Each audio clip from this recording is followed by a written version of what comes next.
Hello प्यारे बच्चों, class 4 subject science chapter 3 का पार्ट 2 आज मैं आप लोगों को पढ़ाऊंगी।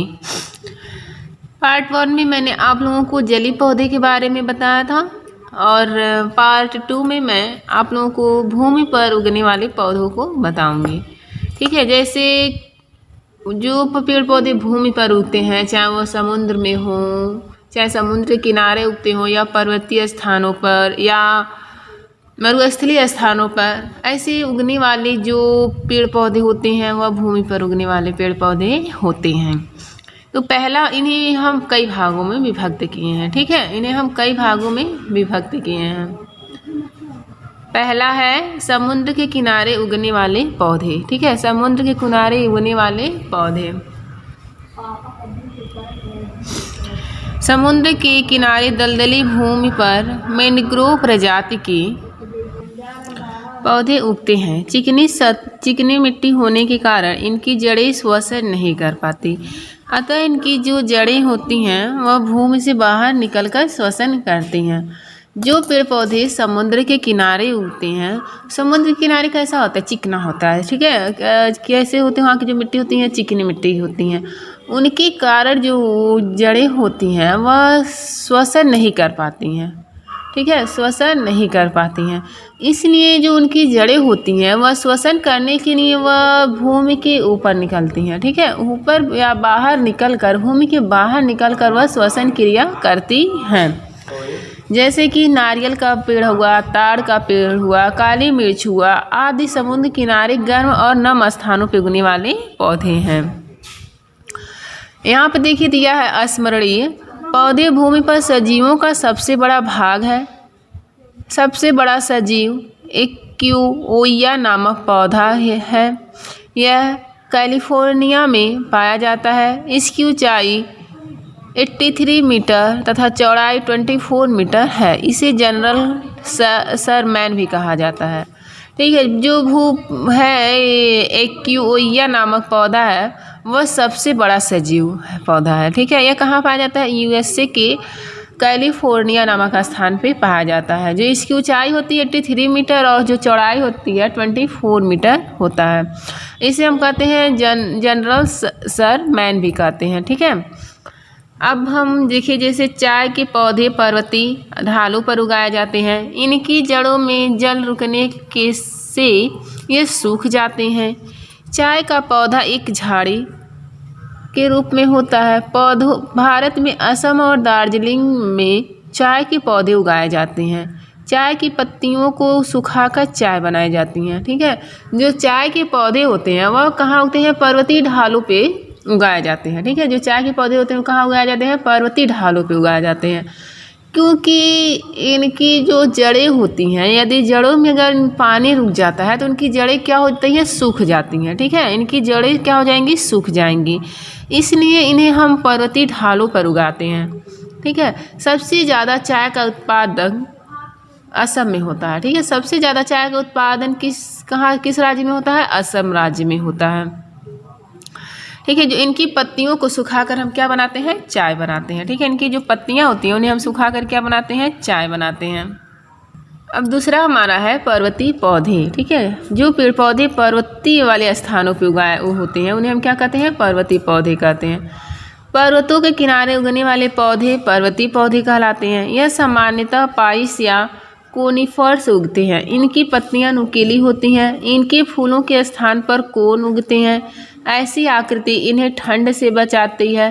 फर, पाइन, देवदार तथा स्प्रूस इसी प्रकार के वृक्ष हैं। स्प्रूस का उपयोग क्रिसमस ट्री बनाने में होता है।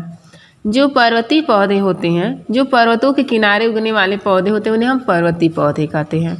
जो इनकी पत्तियां होती हैं वह कैसी होती हैं? नुकीली होती हैं। ठीक है, जो इनकी पत्तियां होती हैं वह नुकीली होती हैं और फूलों के स्थान पर कोन या शंख उगते हैं।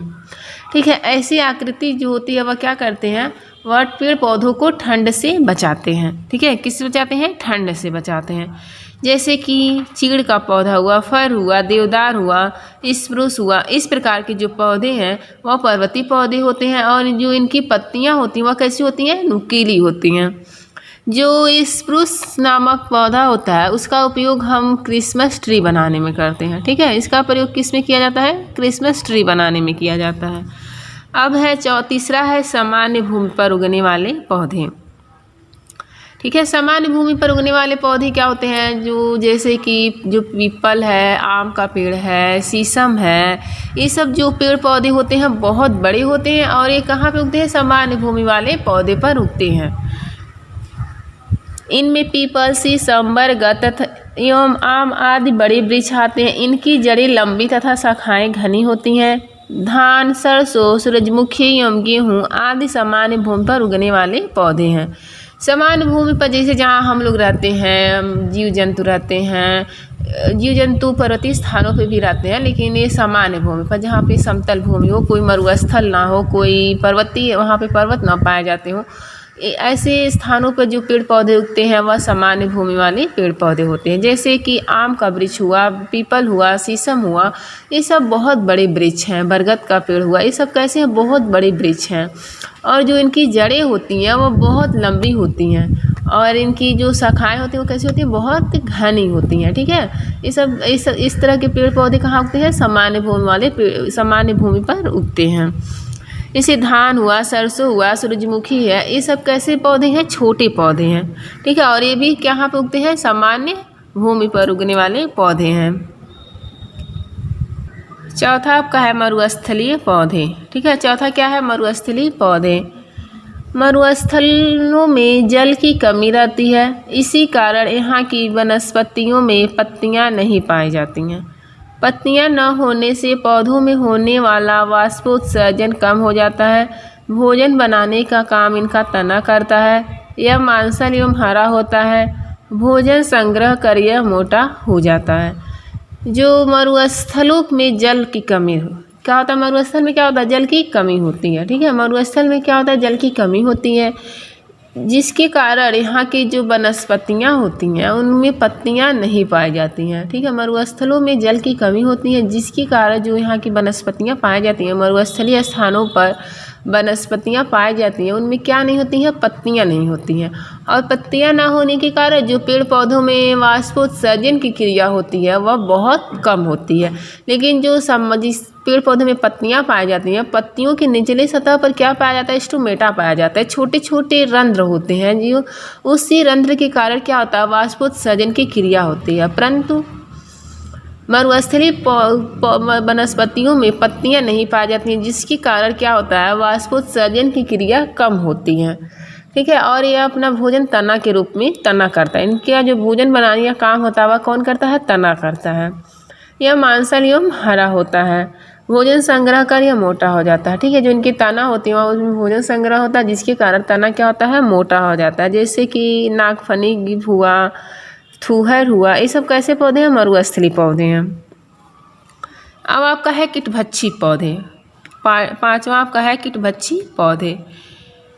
कुछ पौधे कीटों को खाते हैं। यह कीटों को अपने जाल में फंसाकर उनको मार देते हैं। घटपड़ी तथा विनस, फ्लाई ट्रैप इसी प्रकार के पौधे हैं। कीटभक्षी पौधे। कीटभक्षी पौधे नाम से स्पष्ट हो रहा है, जो पेड़ पौधे कीटों को मारकर खाते हैं उन्हें हम क्या कहते हैं? कीटभक्षी पौधे कहते हैं। कुछ पौधे कीटों को खाते हैं। यह कीटों को क्या करते हैं? अपनी जाल में फंसा कर उनको मार देते हैं। जैसे कि घटपड़ी हुआ, फ्लाई ट्रैप हुआ, इस प्रकार के जो पेड़ पौधे हैं वह कैसे हैं? कीटभक्षी पौधे होते हैं। ठीक है, वो क्या करते हैं? कीटों को मार करके अपना भोजन तैयार करते हैं। ऐसे पौधों को हम क्या कहते हैं? कीटभक्षी पौधा कहते हैं। छठवां आपका है परजीवी पौधे। परजीवी मतलब क्या होता है? जो पेड़ पौधे या जीव जंतु दूसरे पे निर्भर होते हैं, अपने भोजन के लिए दूसरे पर निर्भर होते हैं, उन्हें हम क्या कहते हैं? परजीवी पौधा या परजीवी जंतु कहते हैं। लेकिन यहाँ पे हम क्या पढ़ रहे हैं? परजीवी पौधे पढ़ेंगे। दूसरे जीवों पर निर्भर रहने वाले पौधे परजीवी पौधे कहलाते हैं। ठीक है, दूसरे जीवों पर निर्भर रहने वाले, किसके लिए निर्भर रहने वाले? भोजन के लिए निर्भर रहने वाले पौधों को हम क्या कहते हैं? परजीवी पौधे कहते हैं। फफूंदी तथा कुकुरमुत्ता ऐसे ही पौधे हैं।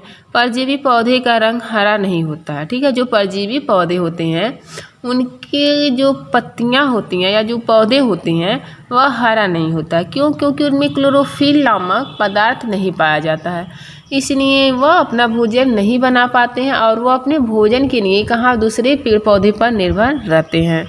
जिन पौधे का रंग हरा नहीं होता वह स्वयं भोजन नहीं बना सकते, इन्हें दूसरे जीवों पर भोजन के लिए निर्भर रहना पड़ता है। ठीक है, परजीवी पौधे होते हैं वह हरे नहीं होते, उनमें क्लोरोफिल नामक पदार्थ नहीं पाया जाता है, जिसके कारण वो अपना भोजन नहीं बना पाते और अपने भोजन के लिए दूसरे पे निर्भर रहते हैं। ऐसे पेड़ पौधों को हम क्या कहते हैं? परजीवी पौधे कहते हैं। जैसे कि कुकुरमुत्ता हुआ, ठीक है, कुकुरमुत्ता हुआ, फफूंदी हुआ, ये सब जो पेड़ पौधे हैं वह कैसे हैं? परजीवी पौधे हैं। तो प्यारे बच्चों, आज आप लोगों का चैप्टर 3 भी समाप्त हो गया। आप लोग इसे ध्यान से पढ़ेंगे और समझेंगे। धन्यवाद।